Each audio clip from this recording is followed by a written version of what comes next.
The Wind in the Willows by Kenneth Grahame. Chapter 1. The River Bank. The mole had been working very hard all the morning, spring cleaning his little home. First with brooms, then with dusters, then on ladders and steps and chairs, with a brush and a pail of whitewash, till he had dust in his throat and eyes and splashes of whitewash all over his black fur, and an aching back and weary arms. Spring was moving in the air above, and in the earth below and around him, penetrating even his dark and lowly little house with its spirit of divine discontent and longing. It was a small wonder, then, that he suddenly flung down his brush on the floor and said, "Bother!" and "Oh, blow!" and also, "Hang spring cleaning!" and bolted out of the house without even waiting to put on his coat. Something up above was calling him imperiously, and he made for the steep little tunnel, which answered, in his case, to the gravelled carriage drive owned by animals whose residences are nearer to the sun and air. So he scraped and scratched and scrabbled and scrooged, and then he scrooged again and scrabbled and scratched and scraped, working busily with his little paws and muttering to himself, up we go, till at last, pop, his snout came out into the sunlight, and he found himself rolling in the warm grass of a great meadow. "This is fine," he said to himself. "This is better than whitewashing." The sunshine struck hot on his fur, soft breezes caressed his heated brow, and, after the seclusion of the cellarage he had lived in so long, the carol of happy birds fell on his dulled hearing almost like a shout. Jumping off all his 4 legs at once, in the joy of living and the delight of spring without its cleaning, he pursued his way across the meadow till he reached the hedge at the further side. "Hold up," said an elderly rabbit at the gap. "Sixpence for the privilege of passing by the private road." He was bowled over in an instant by the impatient and contemptuous mole, who trotted along the side of the hedge, chaffing the other rabbits as they peeped hurriedly out of their holes to see what the row was about. "Onion sauce," he remarked jeeringly. "Onion sauce," and was gone before they could think of a thoroughly satisfactory reply. Then they started grumbling at each other. "How stupid are you? Why didn't you tell him? Why didn't you say? You might have reminded him," and so on in the usual way. But, of course, it was then much too late, as is always the case. It all seemed too good to be true. Hither and thither through the meadows he rambled busily, along the hedgerows, across the copses, finding everywhere birds building, flowers budding, leaves thrusting, everything happy and progressive and occupied, and instead of having an uneasy conscience pricking him and whispering whitewash, he somehow could only feel how jolly it was to be the only idle dog among all these busy citizens. After all, the best part of a holiday perhaps is not so much to be resting yourself as to see the other fellows busy working. He thought his happiness was complete when he meandered aimlessly along suddenly. He stood by the edge of a full-fed river. Never in his life had he seen a river before, this sleek, sinuous, full-bodied animal, chasing and chuckling, gripping things with a gurgle and leaving them with a laugh, to fling itself on fresh playmates that shook themselves free, and were caught and held again. All was a shake and a shiver, glints and gleams and sparkles, rustle and swirl, chatter and bubble. The mole was bewildered, entranced, fascinated. By the side of the river he trotted as one trots when very small, by the side of a man who holds one spellbound by exciting stories. And when he tried at last, he sat on the bank while the river still chattered on to him, a babbling procession of the best stories in the world, sent from the heart of the earth to be told at last to an insatiable sea. As he sat on the grass and looked across the river, a dark hole in the bank opposite, just above the water's edge, caught his eye, and dreamily he fell to considering what a nice, snug dwelling-place it would make for an animal with few wants and fond of a bijou riverside residence, above flood level and remote from noise and dust. As he gazed, something bright and small seemed to twinkle down in the heart of it, vanished, then twinkled once more like a tiny star.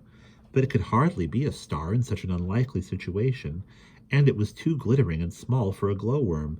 Then as he looked, it winked at him, and so declared itself to be an eye, and a small face began gradually to grow up round it, like a frame round a picture, a brown little face with whiskers, a grave round face with the same twinkle in its eye that had first attracted his notice, small neat ears, and thick silky hair. It was the water rat. Then the two animals stood and regarded each other cautiously. "Hullo, Mole," said the water rat. "Hullo, Rat," said the mole. "Would you like to come over?" inquired the rat presently. "Oh, it's all very well to talk," said the mole rather pettishly, he being new to a river and riverside life and its ways. The rat said nothing, but stooped and unfastened a rope and hauled on it, then lightly stepped into a little boat, which the mole had not observed. It was painted blue outside and white within, and was just the size for two animals, and the mole's whole heart went out to it at once, even though he did not yet fully understand its uses. The rat sculled smartly across and made fast. Then he held up his forepaw as the mole stepped gingerly down. "Lean on that," he said. "Now then, step lively," and the mole, to his surprise and rapture, found himself actually seated in the stern of a real boat. "It has been a wonderful day," said he, as the rat shoved off and took to the sculls again. "Do you know, I've never been in a boat before in all my life." "What?" cried the rat, open-mouthed. "Never been in it? You never? Well, what have you been doing, then?" "It is so nice. Is it so nice as all that?" asked the mole shyly, though he was quite prepared to believe it as he leant back in his seat and surveyed the cushions, the oars, the rowlocks, and all the fascinating fittings, and felt the boat sway lightly under him. "Nice! It's the only thing," said the water rat solemnly, as he leant forward for his stroke. "Believe me, my young friend, there is nothing, absolutely nothing, half so much worth doing as simply messing about in boats. Simply messing," he went on dreamily. "Messing about in boats, messing." "Look ahead, Rat!" cried the mole suddenly. It was too late. The boat struck the bank full tilt. The dreamer, the joyous oarsman, lay on his back at the bottom of the boat, his heels in the air. "About in boats, or with boats," the rat went on composedly, picking himself up with a pleasant laugh. "In or out of 'em, it doesn't matter. Nothing seems really to matter. That's the charm of it. Whether you get away or whether you don't, whether you arrive at your destination or whether you reach somewhere else or whether you never get anywhere at all, you're always busy and you never do anything in particular. And when you've done it, there's always something else to do. And you can do it if you like. But you'd better not. Look here. If you've really nothing else on hand this morning, supposing we drop down the river together and have a long day of it." The mole waggled his toes from sheer happiness, spread his chest with a sigh of full contentment, and leant back blissfully onto the soft cushions. "What a day I'm having," he said. "Let us start at once." "Hold hard a minute, then," said the rat. He looped the painter through a ring in his landing side, climbed up into his hole above, and after a short interval reappeared, staggering under a fat wicker luncheon basket. "Shove that under your feet," he observed to the mole, as he passed it down into the boat. Then he untied the painter and took the sculls again. "What's inside it?" asked the mole, wriggling with curiosity. "There's cold chicken inside it," replied the rat briefly. "Cold tongue, cold ham, cold beef, pickled gherkins, salad, French rolls, cress sandwiches, potted meat, ginger beer, lemonades, water." "Oh, stop! Stop!" cried the mole in ecstasies. "It's too much." "Do you really think so?" inquired the rat seriously. "It's only what I always take on these little excursions, and the other animals are always telling me that I'm a mean beast and cut it very fine." The mole never heard a word he was saying, absorbed in the new life he was entering upon, intoxicated with the sparkle, the ripple, the scents, and the sounds, and the sunlight. He trailed a paw in the water and dreamed long, waking dreams. The water rat, like a good little fellow he was, sculled steadily on and forbore to disturb him. "I like your clothes awfully, old chap," he remarked after some half an hour or so had passed. I'm going to get a black velvet smoking jacket myself some day, as soon as I can afford it. I beg your pardon, said the mole, pulling himself together with an effort. You must think me very rude, but all this is so new to me. So this is a river? The river, corrected the rat. And you really live by the river? What a jolly life! By it, and with it, and on it, and in it, said the rat. It's a brother and sister to me, and aunts and company, and food and drink, and, naturally, washing.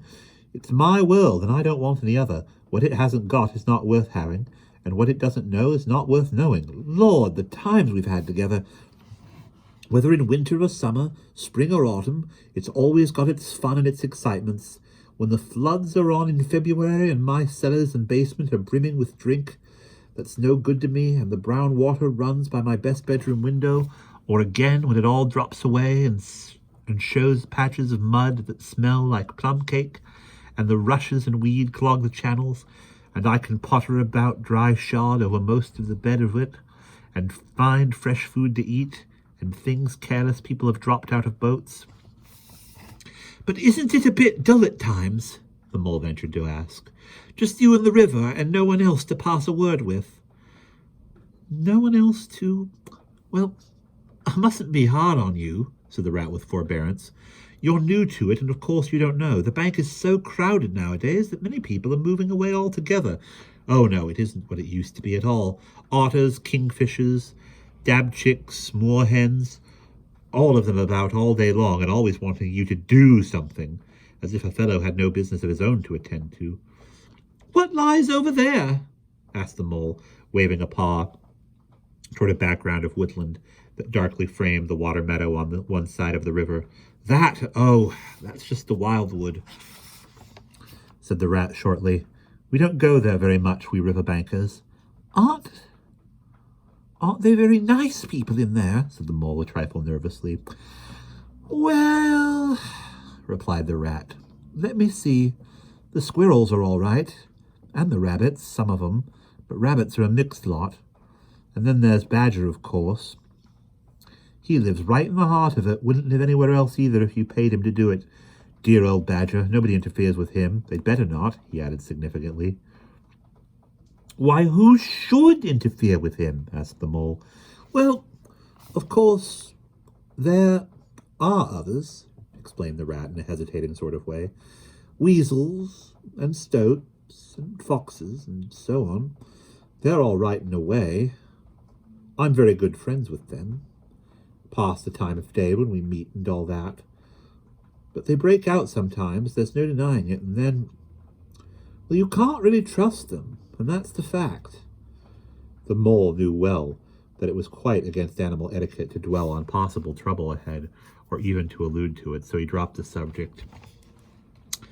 And beyond the wildwood again, he asked, where it's all blue and dim, and one sees what may be hills, or perhaps they mayn't, something like the smoke of towns, or is it only cloud drift? Beyond the wild wood comes the wide world, said Rat, and that's something that doesn't matter either to you or me. I've never been there, and I'm never going, nor you either, if you've got any sense at all. Don't ever refer to it again, please. Now then, here's our backwater at last, where we're going to lunch. Leaving the main stream, they now passed into what seemed at first sight like a little landlocked lake. Green turf sloped down to either edge. Brown, snaky tree roots gleamed below the surface of the quiet water.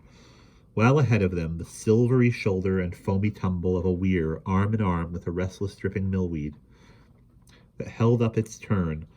A gray-gabled mill house filled the air with a soothing murmur of sound, dull and smotherly, yet with little clear voices speaking up cheerfully out of it at intervals. It was so very beautiful that the mole could only hold up both forepaws and gasp, "Oh my! Oh my! Oh my!" The rat brought the boat alongside the bank, made her fast, helped the still awkward mole safely ashore, and swung out the luncheon basket. The mole begged as a favor to be allowed to unpack it all by himself, and the rat was very pleased to indulge him and to sprawl at full length on the grass and rest, while his excited friend shook out the tablecloth and spread it, took out all the mysterious packets one by one, and arranged their contents in due order, still gasping, "Oh my! Oh my!" at each fresh revelation. When all was ready, the rat said, "Now pitch in, old fellow," and the mole was indeed very glad to obey, for he had started his spring cleaning at a very early hour that morning, as people will do, and had not paused for bite or sup, and he had been through a very great deal since that distant time, which now seemed so many days ago. "What are you looking at?" said the rat presently, when the edge of their hunger was somewhat dulled, and the mole's eyes were able to wander off the tablecloth a little. "I am looking," said the mole, "at a streak of bubbles that I see traveling along the surface of the water. That is the thing that strikes me as funny." "Bubbles! So-ho!" said the rat, and chirruped cheerfully in an inviting sort of way. A broad, glistening muzzle showed itself above the edge of the bank, and the otter hauled himself out and shook the water from his coat. "Greedy beggars," he observed, making for the provender. "Why didn't you invite me, Ratty?" "This was an impromptu affair," explained the rat. "By the way, my friend, Mr. Mole." "Proud, I'm sure," said the otter, and the two animals were friends forthwith. "Such a rumpus everywhere," continued the otter. "All the world seems out on the river today. I came up this backwater to try and get a moment's peace, and then stumble upon you fellows. At least, I beg pardon, I don't exactly mean that, you know." There was a rustle behind them, proceeding from a hedge wherein last year's leaves still clung thick, and a stripy head with high shoulders behind it peered forth on them. "Come on, old badger," shouted the rat. The badger trotted forward a pace or two, then grunted, "Company," and turned his back and disappeared from view. "That's just the sort of fellow he is," observed the disappointed rat. "Simply hates society. Now we shan't see any more of him today. Well, tell us who's out on the river." "Toad's out, for one," replied the otter, "in his brand-new wager boat. New togs, new everything." The two animals looked at each other and laughed. "Once it was nothing but sailing," said the rat. "Then he tired of that and took to punting. Nothing would please him but to punt all day and every day, and a nice mess he made of it. Last year it was houseboating, and we all had to go and stay with him in his houseboat and pretend we liked it. He was going to spend the rest of his life in a houseboat. It's all the same. Whatever he takes up, he gets tired of it and starts on something fresh." "Such a good fellow, too," remarked the otter, "but no stability, especially in a boat." From where they sat, they could get a glimpse of the main stream across the island that separated them, and just then a wager boat flashed into view, the rower, a short, stout figure, splashing badly and rolling a good deal, but working his hardest. The rat stood up and hailed him, but Toad, for it was he, shook his head and settled sternly to his work. "He'll be out of the boat in a minute if he rows like that," said the rat, sitting down again. "Of course he will," chuckled the otter. "Did I ever tell you that good story about Toad and the lock-keeper? It happened this way. Toad," an errant mayfly, swerved unsteadily athwart the current in an intoxicated fashion, affected by the young bloods of mayflies. Seeing life, a swirl of water and a kloop, and the mayfly was visible no more. Neither was the otter. The mole looked down. The voice was still in his ears, but the turf whereon he had sprawled was clearly vacant. Not an otter to be seen as far as the distant horizon, but again there was a streak of bubbles on the surface of the river. The rat hummed a tune, and the mole recollected that animal etiquette forbade any sort of comment on the sudden disappearance of one's friends at any moment, for any reason or no reason whatever. "Well, well," said the rat, "I suppose we ought to be moving. I wonder which of us had better pack the luncheon basket." He did not speak, as if he was frightfully eager for the treat. "Oh, please let me," said the mole. So, of course, the rat let him. Packing the basket was not quite such pleasant work as unpacking the basket. It never is.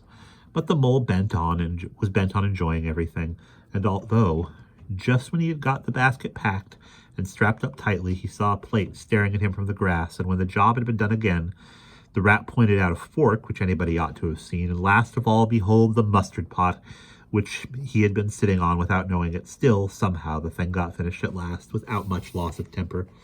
The afternoon sun was getting low as the rat sculled gently homewards in a dreamy mood, murmuring poetry things over to himself and not paying much attention to Mole.